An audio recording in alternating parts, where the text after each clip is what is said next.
Israel और फिलिस्तीन की कहानी सिर्फ राजनीति के बारे में नहीं है।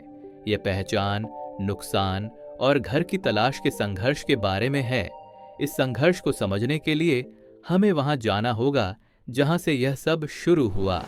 1947। वह साल जब दुनिया ने एक प्राचीन नक्शे पर नई रेखाएं खींचने की कोशिश की।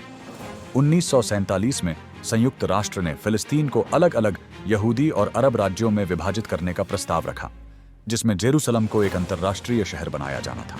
अरब देशों ने इस योजना को अस्वीकार कर दिया और इसे अन्यायपूर्ण बताया।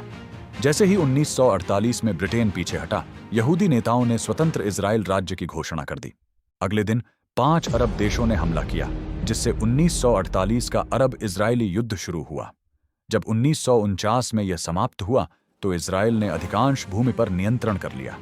मिस्र ने गाजा पर, जॉर्डन ने वेस्ट बैंक और पूर्वी जेरूसलम पर कब्जा कर लिया और इजराइल ने पश्चिमी जेरूसलम पर।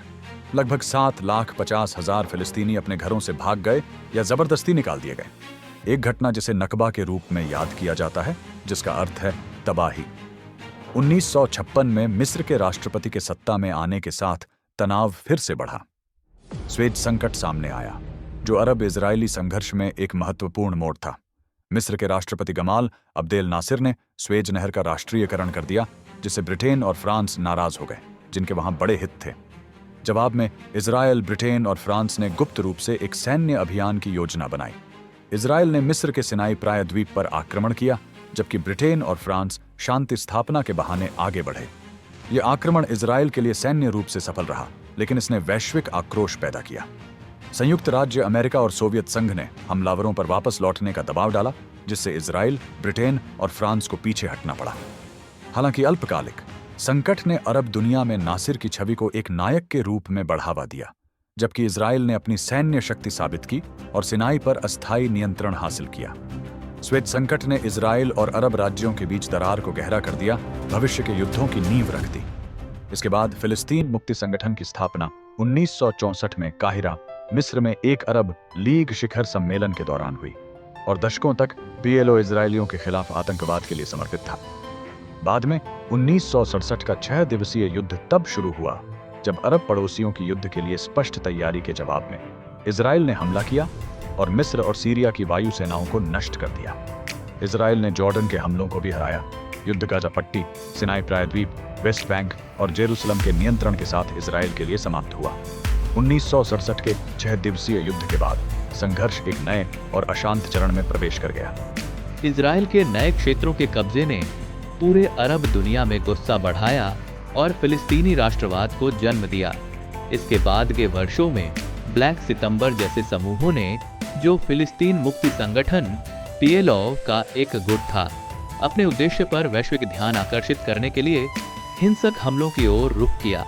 सबसे चौंकाने वाली घटनाओं में 1972 म्यूनिख ओलंपिक नरसंहार शामिल है, जिसमें 11 इजरायली एथलीट मारे गए।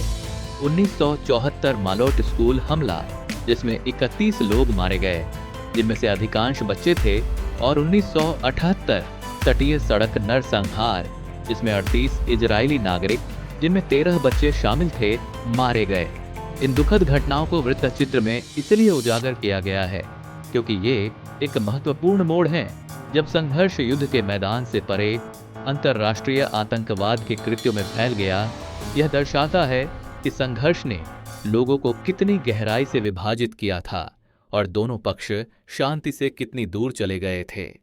1967 के 6 दिवसीय युद्ध के बाद मध्य पूर्व में बार बार युद्ध, शांति प्रयास और बदलती गठबंधनों ने इजराइल अरब परिदृश्य को नया रूप दिया। 1973 में मिस्र और सीरिया ने यौम किप्पुर के दौरान इजराइल पर अचानक हमला किया, जो यहूदी धर्म में सबसे पवित्र दिन है। यौम किप्पुर युद्ध के रूप में जाना जाने वाला, इसने इजराइल को चौंका दिया, लेकिन इजरायली प्रत्याक्रमण के साथ समाप्त हुआ।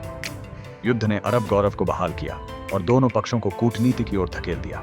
इससे एक ऐतिहासिक सफलता मिली, 1978 कैंप डेविड समझौता, जहां मिस्र के राष्ट्रपति अनवर सदात और इजराइल के प्रधानमंत्री मेनाकेम बेगिन ने 1979 में एक शांति संधि पर हस्ताक्षर किए, जिससे मिस्र इजराइल को मान्यता देने वाला पहला अरब देश बन गया। बदले में इजराइल ने सिनाई प्रायद्वीप से हट गया। हालांकि मिस्र के साथ शांति ने व्यापक संघर्ष को समाप्त नहीं किया।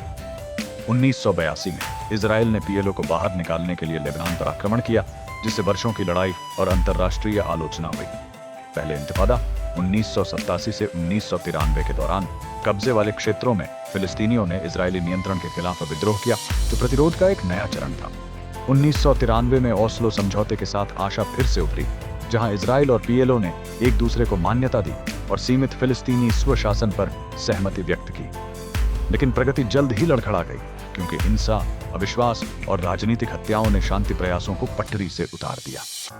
2000 तक कैंप डेविड डवानाय में विफल वार्ताओं और दूसरे इंतिफादा के फैलने के बाद स्थायी शांति का सपना एक बार फिर दूर हो गया था, जिससे क्षेत्र हिंसा, बातचीत और नुकसान के चक्रों में फंस गया। वर्ष 2000 के बाद इजराइल और फिलिस्तीन एक अंधकारमय, अधिक खंडित युग में प्रवेश कर गए।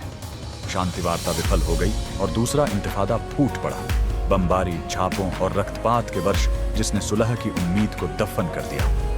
अराजकता से हमास सत्ता में आया, 2007 में गाजा पर नियंत्रण कर लिया और फिलिस्तीनी नेतृत्व को दो में विभाजित कर दिया। गाजा में हमास, वेस्ट बैंक में फतह। 2017 में जेरूसलम को इजराइल की राजधानी के रूप में अमेरिकी मान्यता ने तनाव को और बढ़ा दिया। इसके बाद बार बार युद्ध हुए, प्रत्येक ने गाजा को खंडहर में छोड़ दिया और हजारों लोग मारे गए, जबकि इजराइल की नाकाबंदी ने मानवीय संकट को गहरा कर दिया। शांति प्रयास फीके पड़ गए और इजरायली बस्तियों का विस्तार हुआ, जिससे दो राज्य समाधान का सपना धुंधला हो गया। 2020 में इजराइल ने अब्राहम समझौतों के माध्यम से कई अरब देशों यूएई, बहरीन, सूडान और मोरक्को के साथ संबंधों को सामान्य बनाया, लेकिन फिलिस्तीनियों को पीछे छोड़ दिया गया। उनका संघर्ष छाया में रह गया, उनका राज्य अभी भी पहुंच से बाहर। नवीनतम युद्ध 7 अक्टूबर 2023 को शुरू हुआ, जब हमास के उग्रवादियों ने दक्षिणी इजराइल पर अचानक हमला किया।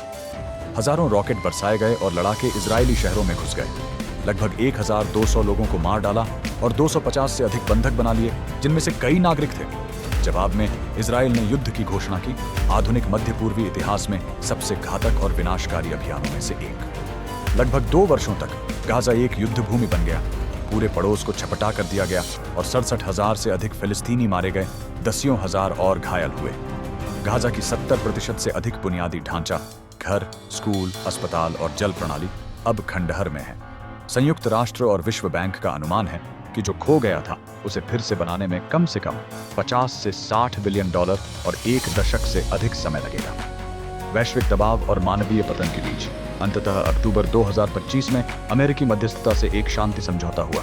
समझौते में युद्ध विराम, इजरायली बंधकों की रिहाई, लगभग 2000 फिलिस्तीनी कैदियों का आदान प्रदान और इजरायली बलों की आंशिक वापसी शामिल थी। वर्षों में पहली बार सहायता ट्रक स्वतंत्र रूप से गाजा में चले और लंबे समय से ड्रोन और बमों से भरे आकाश में खामोशी छा गई। लेकिन खामोशी के नीचे सवाल बने हुए हैं। गाजा का पुनर्निर्माण कौन करेगा?